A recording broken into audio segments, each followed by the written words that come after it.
Bonjour, encore une fois pour la suite des exemples qui permettent de manipuler un fichier régulier. Donc, je poursuis avec un exemple qui ressemble aux exemples précédents. Donc, dans cet exemple-là, je rajoute l'opération d'écriture à l'issue suite à deux opérations de lecture. D'accord? Donc, je suppose que le fichier régulier que qu'on manipule ici, il contient initialement cette chaîne de caractères. Donc, premièrement, on va essayer de l'ouvrir, d'accord, avec le mode euh, lecture et écriture, d'accord, et le mode de création et puis les droits. Donc, mode de création et droits ne servent à rien dans notre cas. Je les mets pour juste mettre en évidence qu'on peut toujours les mettre. Mais si le fichier existe, donc ils n'ont aucun effet. Si le fichier n'existe pas, il faut absolument les mettre. Si le fichier régulier n'existe pas, et vous souhaitez les créer, il faut absolument mettre le mode OCreate et puis les droits pour lesquels, enfin, qui doivent être attribués au fichier lors de la création.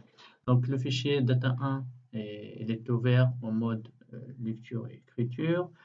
Donc ça permet donc d'effectuer l'écriture et puis la lecture et l'écriture en même temps. D'accord? Sinon, si vous le mettez juste ici, read only, donc vous pouvez faire l'écriture et puis l'écriture va retourner une erreur. Si vous mettez write only, donc là, la lecture va retourner une erreur. D'accord? Donc l'open va retourner ici soit une valeur supérieure ou égale à 3, d'accord, en cas de succès, soit 0 en cas de problème. Je répète, le descripteur 0, 2, 0, 1 et 2, ils sont déjà libres. Donc 0, c'est l'entrée standard, 1, c'est la sortie standard, et 2, c'est la sortie des erreurs. Donc le système, la fonction appel système, elle va retourner une valeur supérieure ou égale à 3, c'est-à-dire la valeur du premier descripteur libre, qui est comprise entre 3 et 19, normalement. Donc la première lecture, à l'ouverture du fichier, d'accord, donc là, le fichier est ouvert en mode lecture-écriture. Donc, quand on essaie de faire la lecture, donc le curseur il est positionné au début du fichier, d'accord?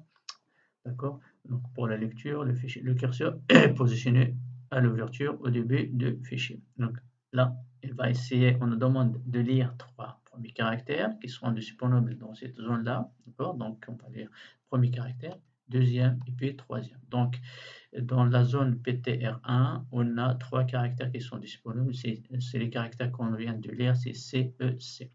Et puis, le curseur va se positionner sur le quatrième caractère. La deuxième lecture permettra ensuite de lire les trois caractères suivants, c'est-à-dire le caractère I, le caractère espace et puis le caractère E. Donc la zone PTR2, on aura donc I, espace et E. À la fin de la deuxième lecture, d'accord, le curseur se positionne sur le caractère suivant, c'est-à-dire sur le caractère S.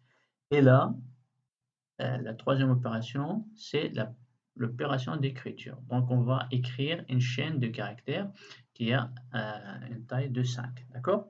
Donc, le curseur est positionné sur la lettre S. Donc, l'écriture va commencer à partir de cette position-là. D'accord?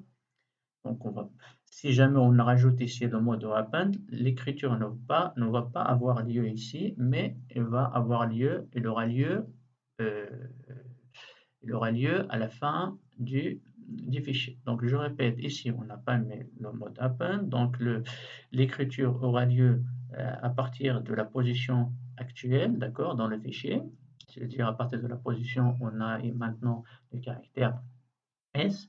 Si jamais on avait le mode append, l'écriture aura lieu à la fin du fichier. Donc, le curseur il était sur la lettre S, donc on va commencer l'écriture à partir de cette position-là. Donc, à la place de S, j'aurai un A.